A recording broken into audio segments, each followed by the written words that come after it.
TIAA is on a mission. Why? Because 54% of Black Americans don't have enough savings to retire. So in collaboration with big-name artists like Wyclef Jean, TIAA released Paper Right, new music inspiring a new financial future. With 100% of streaming sales going to a nonprofit that teaches students how to invest. Stream Paper Right now and help close the gap. It's very much about getting these mirrors of truth and get a lot of them. And obviously don't take all of it as gospel, but when you see themes popping up, that's when you know it's true. And that's when you can say, like, is this good or is this bad? How do I want to use this information now about me to become a better leader? Hi, and welcome to Deep Leadership. I'm your host, John Rennie. Well, I hope all is well with you today. It is another beautiful day here in North Carolina, and I'm really loving the cooler weather. As a reminder, last week we announced a new sponsor to the show, HabitStack. HabitStack is an accountability system for business leaders and their team, which helps them focus on their strategic priorities. Now, I've been using this system for the past 3 weeks and I absolutely love it. It's such an easy tool to use, and I love how it reinforces the right habits in my organization. We're also brought to you this week by our other sponsors, Ignite Management Services and Liberty Strength. All these sponsors help me bring these shows to you each and every week, so I encourage you to click on their links below and check them out. Also, I want to encourage you to join us on our growing YouTube channel. Search for Deep Leadership on YouTube for videos of all my interviews and exclusive content. Well, that is it. Today we're going to be talking about how to reach our full potential as leaders, and my guests are Susan Hobson and Rob Kalwarowsky. Susan and Rob are leadership coaches at Elite High Performance Inc., and we sat down and talked about why leaders often get stuck and what they need to do to get unstuck to be able to reach their full potential. Now, this was a fun discussion that I know you'll love, so are you ready to dive in? Let's get started.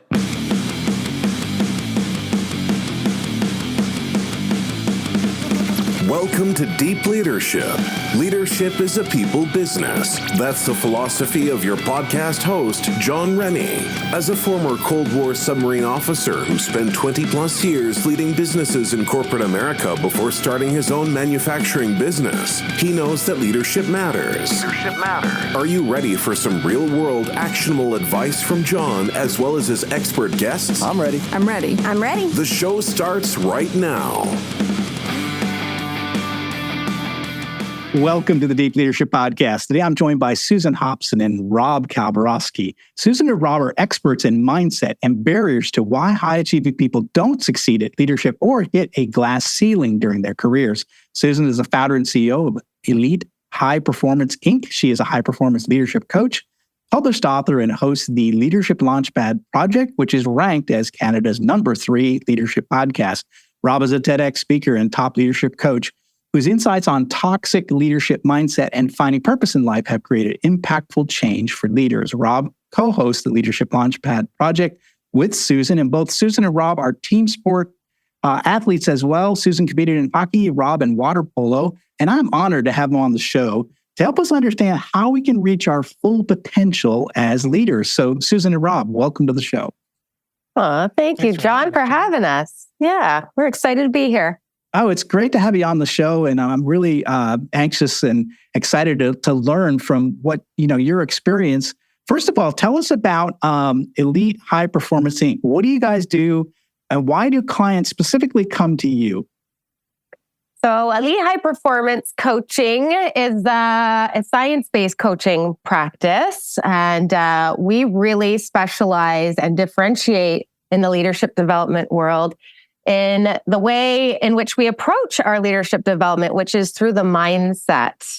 We really are passionate about all things mindset. Having been ex-pro professional athletes, we have such respect for the discipline of brain training. And so, we really believe, especially in high performance context, whether that be sport or business, we really believe that this is what it takes to help a leader realize their max potential, right? And set their teams up to do the same. So that really is our entry point and the way that we kind of differentiate in this space. Rob, would you like to add anything to that? Well, one, I'm not a professional athlete. Not anymore. The other thing, No, I never got paid actually to play.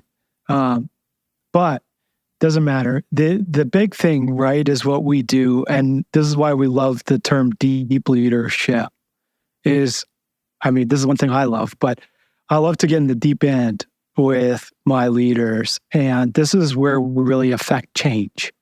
And so we'll talk about more of it, I'm sure, during the show. But mindset very much is this deep reflective work, and it requires, our leaders to go into that and have courage.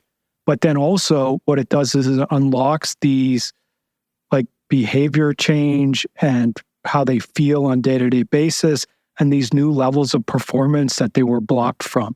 So we'll talk about it more, but I love the term deep leadership. Yeah, when a submariner starts a podcast on leadership, you got to go deep, right? You can't leave that out, right? So I love it. So let's talk about mindset, because I think that's an interesting topic, and I think it's an area where, as you mentioned, you can really make a shift in the way somebody thinks and the way they operate. You guys talk about the idea of being strategic, about, architecting your mindset. Now, what do you mean by that? And what is a mindset? Why is it important as leaders? And how do we architect a mindset?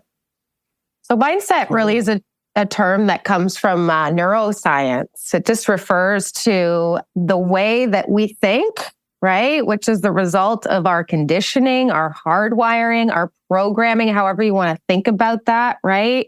It's all that autopilot intel that's lying behind the gates in terms of your self-awareness, right? It's this playbook of beliefs that lives back here in the subconscious part of your brain that really is responsible for running the show, right? 95% of the choices you make all day long, and I would argue more for our busy, right, highly responsible leaders, but our autopilot. And so, we just don't even know what it looks like to develop a leader without going to that step of depth, right? Where all of the behavior originates, because it's our beliefs that really are responsible for governing the way that we feel, right? Which governs the choices we make to do or not do. And that really, at the end of the day, is how you impact results, again, in any context. So that's really my breakdown on mindset. But I interrupted you, Rob. You were going to say something there. Sure. Yeah. And for me, of course, all of that is right.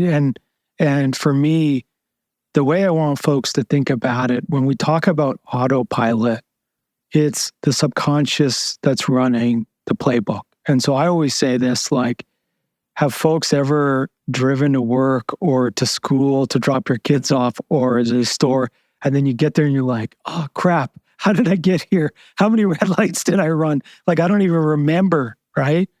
And this is an experience I'm sure we've all had. And that's the autopilot. But it also comes up in the way we're leading, right? Is hey, someone comes into our office and says, hey, Rob, I made a mistake on this PowerPoint and I sent it to the client. And I go, holy crap, you're horrible. That's because I have a belief about me that makes that trigger that unhappiness or frustration that's coming out. Now, if I start to do the self-work and the belief work, then I can change what I believe in that moment, or basically going forward after I've sort of done the work. And maybe that's, okay, let's figure out how we can solve this or mitigate, we've made this mistake, but how do we fix it for next time? And this takes away from blame and shame to more of the growth mindset and what you were talking about on our show, John, which is okay, we've had a failure. Now, how do we fix the business process so it doesn't happen next time? Or how do we improve so then we're moving forward with the growth mindset? And so it's very much what all these things that we're feeling on a day-to-day basis, the stress, the burnout, the frustration, the sadness, the anger, it's starting to dig into those and figure out what they mean about you. Okay. Yeah. And I'm trying to. It'd be better to visualize this. So we talk about reaching your full potential as leaders, right? And we mentioned that mindset, belief patterns, these things are going to hold us back, right? So give us some examples of maybe where a bad mindset or a bad pattern might prevent us from really becoming the leader we want to be or getting to the level in our careers that we want to. So how is mindset limiting? And what are some examples of it? And maybe how do we fix it? How do we get better? Sure. And this one, right? So I would give myself as a prime example for this. And so I started my mindset work about 4 years ago, and I had very deep beliefs about myself that I'm not accepted. And so in order for me to go out and play polo was very much about gaining acceptance from my coaches, the other players on the team, getting that. And then in college, it was the same thing. Like you're trying to get A's so then you can prove that you belong at MIT, right? And ultimately, that led me to deep depression in my working career. And so as I started to dig into my mindset, you start to understand like, these are the beliefs that I have about I'm not accepted, and I have to go out and prove that. And if I'm not getting the feedback, then I'm not able to sustain my happiness. Once you learn to heal that, then it unlocks these things that you can do. One is you feel better every day, but instead of going like, well, I'm not going to apply to that job because I'm not accepted, and like I already know that I'm going to not get it. Right? So I'm not going to apply for this stretch job. I'm not going to, make 10 sales calls. I'm not going to, ask for the promotion or the raise or the thing because I'm already seeing that I'm going to fail at that. So I want to help myself not feel bad. Right. Taking away like at bats in a way. So you're not going into you're not doing something that will be important for your success because you make the assumption that you're going to fail at it. So you never even start. Is that right? And you don't even realize that. And you don't realize you do it. So you're just sort of like self-editing, like, I'm not going to do that because I know what's going to happen. I fear being rejected. So I'm not going to make that sales call, or I'm not going to, tell my boss I'm interested in that next promotion, right? Because I want to feel accepted. So that would be where we have a self-limiting belief that is holding us back. Is that what I'm understanding? That's right. And for me, doing the work put me on a TED stage in 3.5 years, right? I went from literally suicidal to on a TED stage. I moved to a different country. I got married. I bought a dog. All those things I never would have done. And it shows up in all areas of your life because this follows you everywhere, right? Yeah. Mine follows you everywhere. And so it could be like your leadership stuff at work. It can literally be like, I'm not going to ask this person out, or I'm going to sabotage the relationship, or I'm going to sabotage, my savings or how much money I make because I ultimately don't believe I'm worth it or good enough. And so it shows up in all areas. And once we start to work on our beliefs and heal those limiting beliefs, then we can start saying, yeah, well, it's like my vision in the world is a ripple effect. I want to help folks. And then it's like, well, why wouldn't I speak on a TED stage? Because that's who I am. The mission and purpose. Yeah. Yeah. Interesting. Yeah. I see that. One of the things you said that I thought was interesting is when you said one of the limiting beliefs you want to prove that you belonged, or you went to MIT, like arguably the best engineering school in the country. I would say Worcester Polytech was, but we used to have T-shirts at WPI that said, "Don't let friends go to MIT," but didn't go there. But arguably the best engineering school in the country. So there's this thing about proving that you belong, and I wondered how much of that is because I see a lot of times this idea of imposter syndrome for a lot of leaders that and it almost seems like trying to say, proving to you belong is almost like I'm an imposter. I shouldn't be here. And I see that a lot when I talk to leaders is they have this feeling that they don't belong and they're working hard to belong. Is that a little bit what you would say that's sort of a little bit of imposter syndrome? Yeah. And this shows up, right? Like underneath what we call imposter syndrome is beliefs about I'm not good enough, I'm not worthy, I'm not loved, I'm not accepted. And how it shows up is either in two ways. One is the leaders really in your face, really egocentric. I got to be the person in control. I got to tell you how to do your job.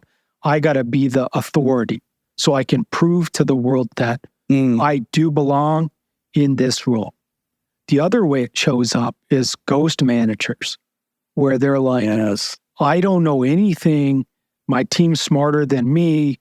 I'm just going to hide in the corner and try not to get authority because ultimately I shouldn't be here. And so you can limit your career in either way. Is either you over-index, and both of these are protection mechanisms, but either you over-indexed or you under-index. And ultimately, as you know, John, is the sweet spot is in the middle. Yeah.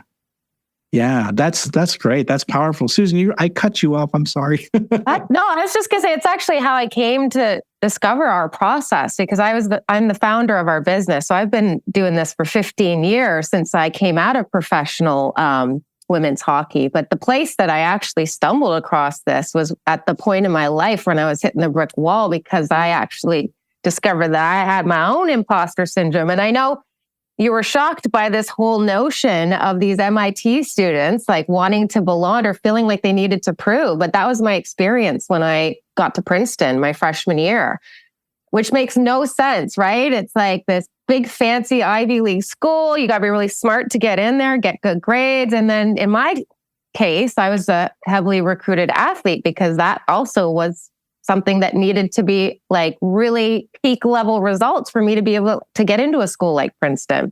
But yeah, so that's really where I discovered that I had all of these limited beliefs just in terms of who I was and in terms of how good I was, which is very classic for high achievers. High achievers are seeking safety outside of themselves in the form of that validation because they're running on deficits. From a mindset perspective, that's what we call it, right? When we have these limited beliefs like I'm not good enough, right? Or, my competence is much higher than my confidence because I don't believe because I'm sitting on this bench riding pine for the first time in my damn life, or I'm in the classes with the world's smartest kids where I don't feel like I can raise my hand, right? That's all that it oftentimes takes for a leader to hit a brick wall or a glass ceiling, right? Because the second a high achiever can't control those external results and seek that safety in the form of validation, that's where it puts them into that tailspin known as insecurity. So this is actually where I first stumbled upon mindset. And I was shocked that I had gone all that way, right? And it took me getting into an Ivy League school to even learn about the fact that performance was 90% mental. I mean, what the heck? How come we're not being taught this stuff, right? In school or in the context of sport. But yeah, when I came out into the working world, I saw it was all kind of the same thing going on in business, right? We were talking about on our podcast, these leaders, they don't get taught these things in school, right? It oftentimes takes them getting thrust into these high pressure, high stakes positions for them to even realize what types of beliefs they're running on. And so that oftentimes is actually where we meet our leaders for the first time is when they're experiencing imposter syndrome themselves. We'll be right back after a quick word from our sponsors. Leadership skills are like any other skills. You need to practice them to get better at them. Best-selling leadership author John S. Rennie knows this. That's why he's written a new book called You Have the Watch. It's a guided journal for leaders designed to take you through an entire year of leadership training. By the end of the year, you will master 50 of the most important leadership skills. If you want to have a greater impact on the results and people in your organization, go to youhavethewatch.com and pick up your copy today. This episode is brought to you by Habit Stack. Habit Stack is an accountability system for business leaders and their teams. You probably manage tasks with Notion, Asana, Trello, or even a spreadsheet. Personally, I've used dozens of different ways to track my to-do list over the years. All of these systems are useful, but they have their weaknesses. Traditional to-do lists quickly become overwhelming and disorganized. They don't clarify what tasks are truly most important right now. They also don't build accountability habits. Business leaders and their teams need a true accountability system to operate at peak effectiveness. Positive accountability helps everyone stay focused on the strategic priorities. Habit Stack makes the process easy and keeps the team aligned. It builds the weekly habits people need in order to stay the course. With Habit Stack, you will set crystal clear goals, align your tasks to those goals, and make progress every single week. I've used Habit Stack myself and found that it is a simple and intuitive way to track actions and maintain accountability for my employees. The good news is you can try Habit Stack for free at habitstack.com.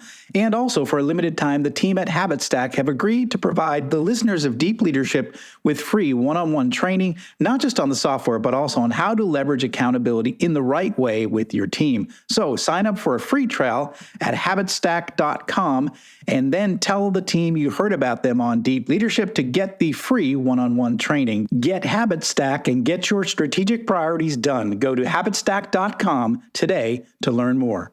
This episode is brought to you by Ignite Management Services. Ignite is led by Mike Watson, who you might remember from episode 137. Mike and his team believe that everything starts with leadership, whether it's strategy execution or cultural transformation. It's the role of the leader to create the conditions for their people to succeed. The team at Ignite can help you develop critical habits to enhance your leadership capability and transform your business. Ignite Management is now offering the Resilient Leadership Assessment Tool. This is an online questionnaire designed to assess and guide leadership development, coaching, and team building. It provides leaders an opportunity to gain insights into their leadership strengths and development needs. After taking this assessment, you will receive a custom, detailed report that provides practical and actionable recommendations to enhance your effectiveness. I have taken this assessment myself and found it to be extremely valuable in helping me make changes to my leadership approach. Right now, Ignite is offering 15% off the price of this tool to the Deep Leadership audience. Go to ignitemanagement.ca and enter the code START15 at checkout to get started today. This episode is brought to you by Jeremy Clevenger at Liberty Strength. As a high-performing leader, you know that leadership isn't about telling people what to do, it's about leading by example. And for most people, the one area that they are lacking when it comes to leading by example is their health and fitness.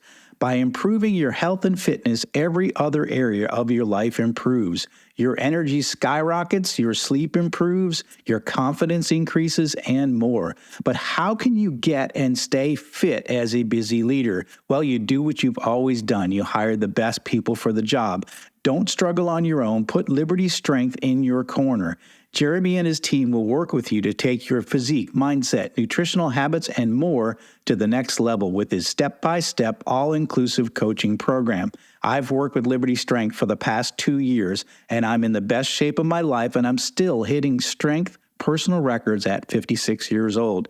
If you want to step up your game, reach out to Jeremy at libertystrengthtx.com to find out more and get your initial consultation scheduled with him today. One of the things too, I noticed that, this is just me, I was operating, I worked 22 years in 3 global companies. And so I'm around leaders all the time around. One of the things I noticed, just me being an observer of people, was a lot of fear-based decisions, a lot of fear-based actions by leaders. They're afraid to fail. They're afraid to look stupid. They're afraid to get fired. They're afraid to miss their bonus check. Mostly everything was running on fear. And I noticed that it was very prominent in corporate culture. And I wonder if that fear is, Rob, you were saying earlier that, there's something deeper there that's creating those actions and those fear-based actions. So it probably comes down to a mindset or a belief system. Is that what you would say? Absolutely. And so just for folks out there, everyone has beliefs like this. And it doesn't mean you're a bad person. It doesn't mean that there's anything wrong with you, right? And the level basically of strength of these beliefs will vary given your childhood experiences. So everyone has it. It's fine. Like it's normal, right? The thing is when we're controlled by fear, it's often means something about me. And so I always love to give this example is imagine we're stopped at a stoplight and there's a car in front of us. Light turns green, car doesn't go. And John, you were in the Boston area, you know, the mass drivers, they're immediately on the horn, right? Right. Now, let's say for some like crazy reason, they waited 30 seconds, which is like eons of time, right? Doesn't impact our day at all. But why are we always frustrated? It's not actually because the person's not going.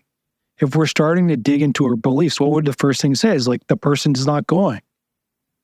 It's always something about me. I'm powerless to affect change in the situation.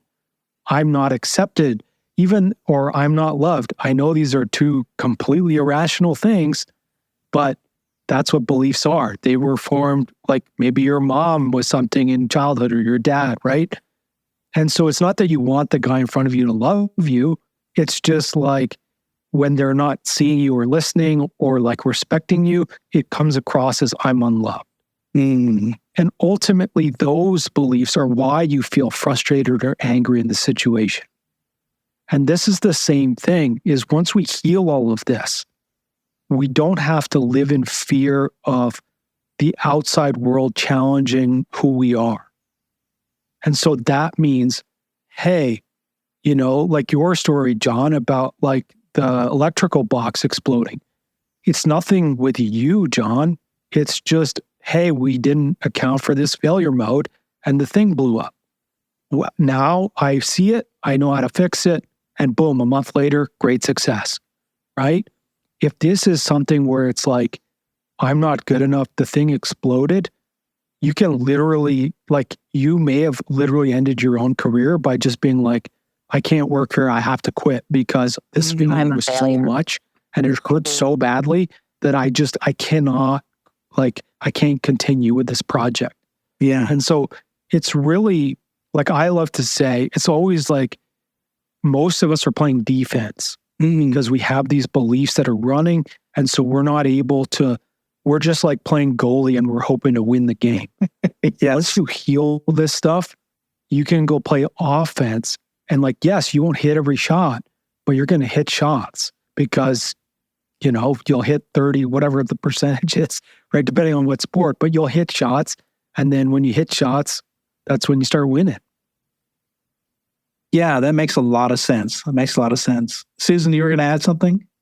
Well, I just don't think like most people don't realize that emotional intelligence is such a big deal in the leadership game, right? And that really is what we're referring to here when we're talking about the fact that most leaders that you're experiencing out there in the corporate world were fear-based in their approach. It's because their EQ is low. They don't even realize, right, that they may be ineffective in the way that they're leading their people when they come from a fear-based state. But yeah, emotional intelligence has literally been rated the top leadership skill of them all here in 2023 because neuroscience proves it predicts 80% of our potential.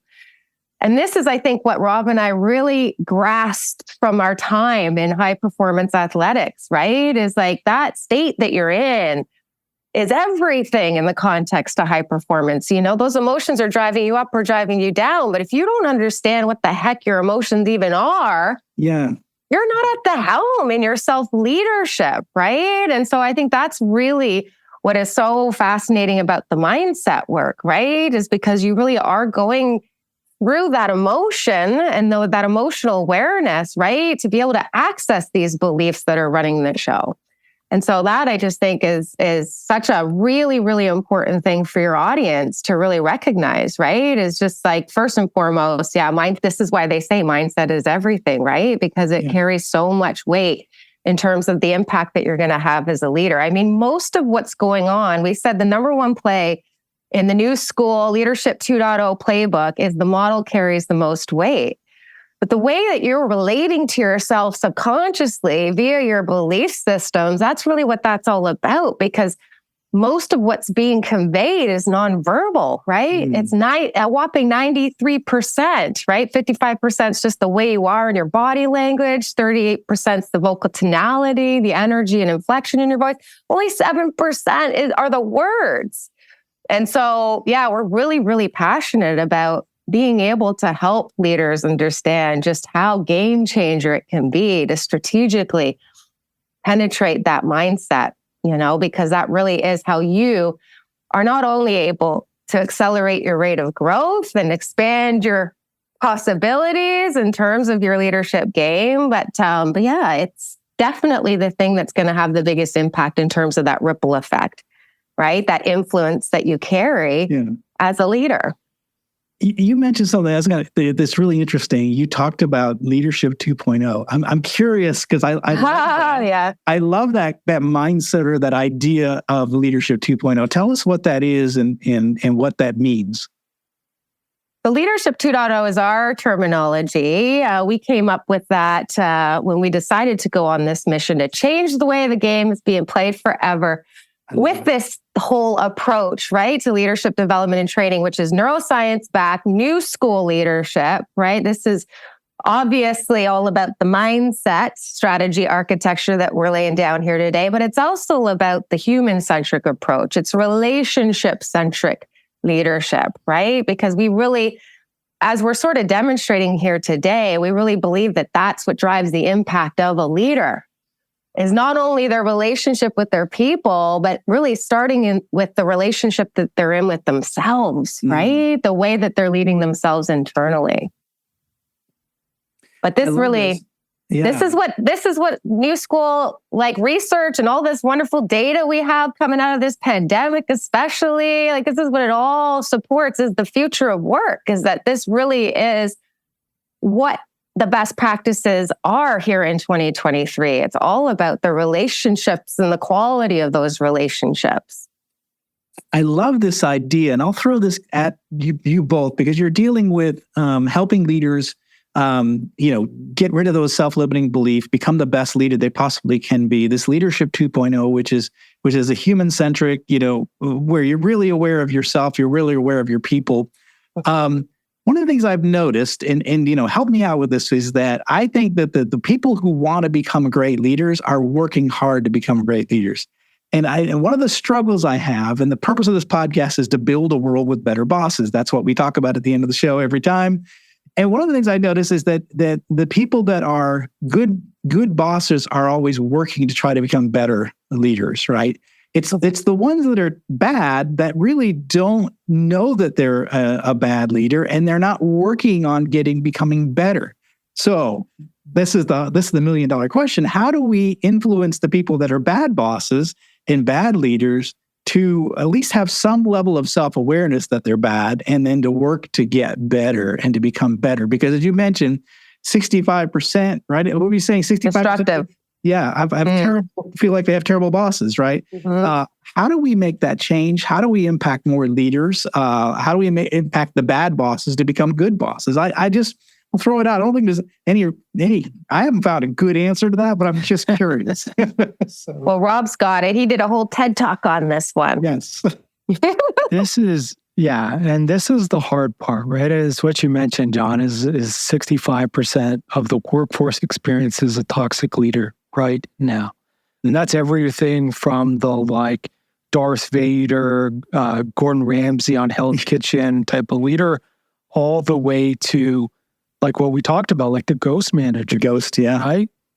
And so ultimately, the real solve is getting into these leaders' mindsets. Now, the hard part is how do we compel these leaders to go and get it or go to do that? And everyone listening to the show, one is you're listening to the show, so that's great. Probably not you. Probably not my listeners. You're probably not in that 65%. Yes. Yeah, right? Statistically. The stat is that 95% of people think they're self-aware when only 12 to 15% actually are. So even the folks listening to this show, we're all thinking, hey, we're self-aware, but are you truly?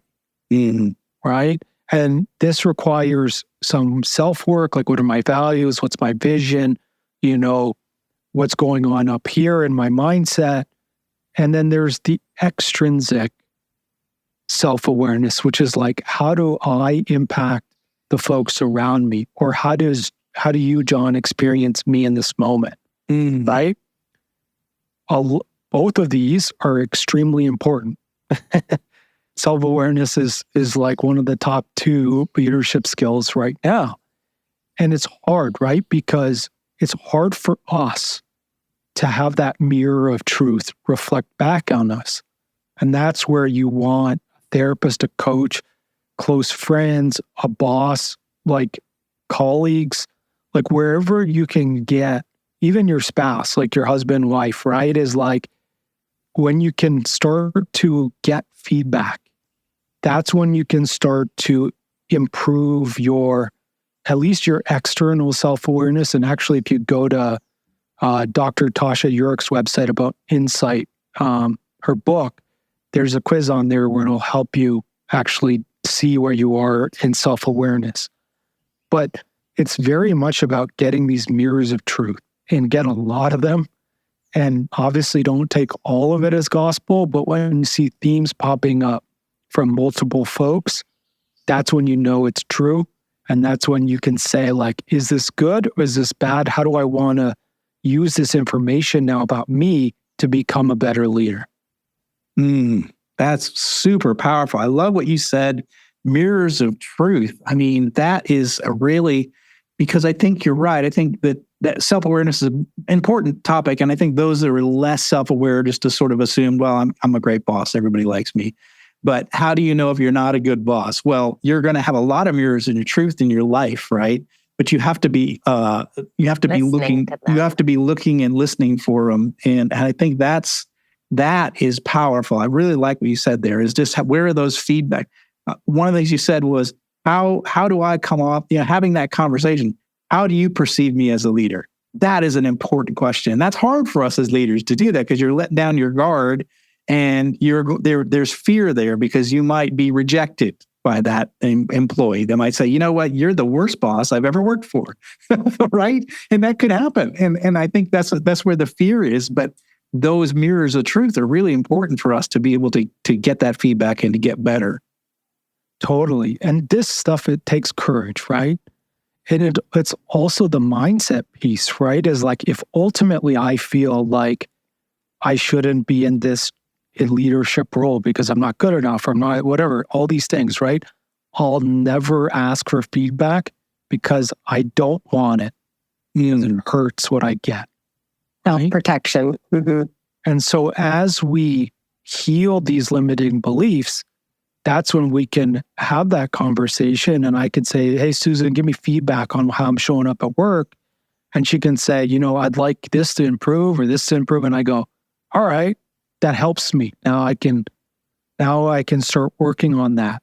And at least the folks who are listening to this show, like, we know you want to get better. So this is where, how do I get and actionably do things that help me get better? And yeah, it's going to feel weird at first when you in a one-on-one and you're asking, like, usually it's the other way. You're giving feedback to the person below you, right? But it's like, when you're asking them, how can I support you? How can I be a better leader for you? That's when you're going to get the magic. I love that.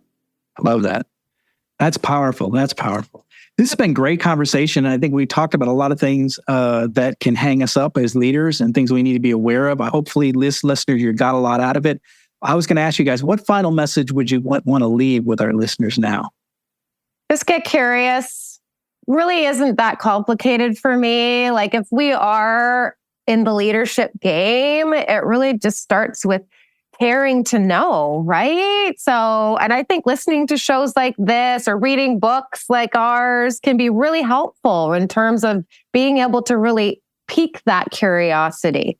But yeah, I think it is just to boil, because we've been talking about all kinds of complex things that maybe your audience hasn't even heard about before, and that can be kind of daunting. So I think where I want to leave our folks today is with that really just simple call to action, which is just turn the lights of self-awareness on. Get curious about what's going on and living and breathing in your experience and in your self-leadership.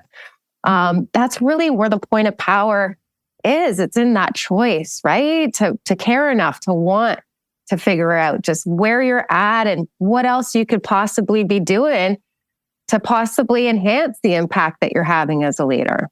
But it's just get curious. That's it. That's what I want to leave. It's such a great piece of advice. Self-awareness, be curious, be humble to the idea that you might be wrong. It's okay to seek feedback and listen. These are really important qualities for leadership and ways that you can get better as a leader by having that kind of a mindset, a curious mindset. So I absolutely love that. So how can people find out more about your company and the both of you? Yeah, so I just want to give something for folks out there. Okay. So as you're getting curious, and for me, it's give yourself permission to get off the treadmill, right? And it's like, we as leaders, we have a billion things to do at all times. And, they're going to listen to this podcast. They're going to hit next. They're going to listen to another one. It's like, it's easy to just keep going. And what Susan's talking about, get curious, is like, pull yourself away from the hamster wheel and take a moment to reflect. And we're going to help you do that. So if you send me an email, rob@elitehighperformance.com, I'll send you a 3-minute quick meditation. It's a meditation / internal self-awareness type of track. Use it, once a day, twice a day, how many ever times you want, but just use it to sort of get to know yourself. And 3 minutes, stop watching Instagram for 3 minutes. Stop scrolling. Stop scrolling. I love it. That's fantastic. That's great. We're going to put that link to your email in the show notes. And the company is Elite High Performance. And so the website, Susan, for that? EliteHighPerformance.com. And we should also shout out our podcast, which we just had John on. His episode should be airing in the next couple of weeks. So you still have time, hopefully, to get over there and join us. It's the Leadership Launchpad Project, and it's available on all major podcast platforms. Yeah, absolutely. We'll put a link in the show notes for that as well. And again, leaders, I was a guest on their show. And if you like this show, you're going to love that show. There is a fantastic having both of them interviewing me. So if you want to know a little bit more about your humble podcast host here, you're going to hear a lot on that show. So I encourage you to go to Leadership Launchpad Project and subscribe and like, because it's going to help get the message across. It is a top performing show around the world, but number 3 in Canada. So it's a great show and you're going to learn a lot. So I highly encourage you to check that out. If you like this podcast, you're going to love that one. So this has been a lot of fun and I've learned a lot. You've got me thinking about some things. I've got a lot of notes here and I really appreciate, I know I take notes to this thing. It's like, we love that. Spreadsheet. You got to get it in the I would create a spreadsheet. I was but I think that's I think it's really good. I mean, again, part of this podcast is to find folks like you and to share something that that our leaders can use to become better at their jobs. And again, listeners, this is about deep leadership. If you find something in Susan and Rob's message that really resonates, reach out to them, talk to them. They're willing to help you get to that next level. So that's why what we do on the show, we introduce to you to guests that can help you become better leaders. And Susan and Rob certainly have those skills and they can help you. We're going to have all their links in the show notes below. And I highly encourage you to reach out to them, talk to them, see if you can get better in your leadership role. So Susan, Rob, thank you for coming on the show. Thank you for all the work you're doing on leadership and your podcast. And thanks for having me on your podcast. I enjoyed it and I really appreciate it. So thanks for all that you do. Thank you, John. It was amazing. The model carries the most weight. See this full circle moment right here? I feel like you sitting there taking all those notes, leading with such a curious mindset. Yeah, I just kudos to you, John, on this mission that you're on, because this really, really is so valuable for your listeners to be able to hear all this on deep leadership. Boy, did we go deep in the last 2 hours, eh, gentlemen? Absolutely. We went deep. So listen to this podcast. Listen to the episode I'm on, Leadership Launchpad Project. We'll put links in that. So go listen to that one as well. You're going to get a lot out of it. So thanks again. And I appreciate you coming on the show. Thanks, John. Thanks, everyone. Well, that's it for today. Thank you for listening to Deep Leadership. If you like this podcast, please subscribe and share so we can continue to build a world with better bosses. Until next time, this is John Rennie saying take care and lead well.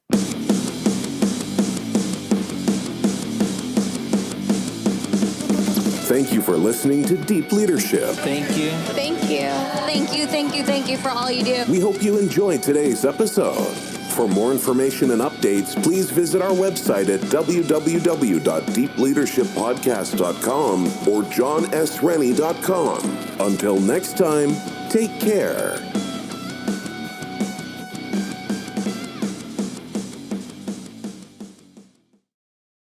Miles, are you ready to record our promo for Season 2 of the Wanna Bet podcast? David, have you ever seen a grown man naked? Miles, we're not here to quote lines from Airplane. We're here to tell people that Season 2 starts August 18th. But I like Airplane. I know you do, but Wanna Bet is a sports betting podcast. Each week we bet $1,000 on the NFL teams and games that we love. Well, that sounds like fun. It is fun. And last year you picked over 60% of your games correctly. How'd you do? We're not talking about that. We are telling people that they can find us every Friday. So no more movie quotes. Roger. Electricast. Hey, what's happening out there, everybody? This is Lawrence Ross, and I'd like to tell you a little bit about my podcast, The Lawrence Ross Show. Egomaniac. It's a 2-hour weekly exploration into my mind. I also do sketches, celebrity impersonations. You're out of order! And I also do song parodies. Not too shabby for a blind guy. Not only are you visually impaired, but you are geographically impaired. New episodes are released every Friday. Check it out on your favorite podcasting platform or listen to it here on Society 13 on Electricast.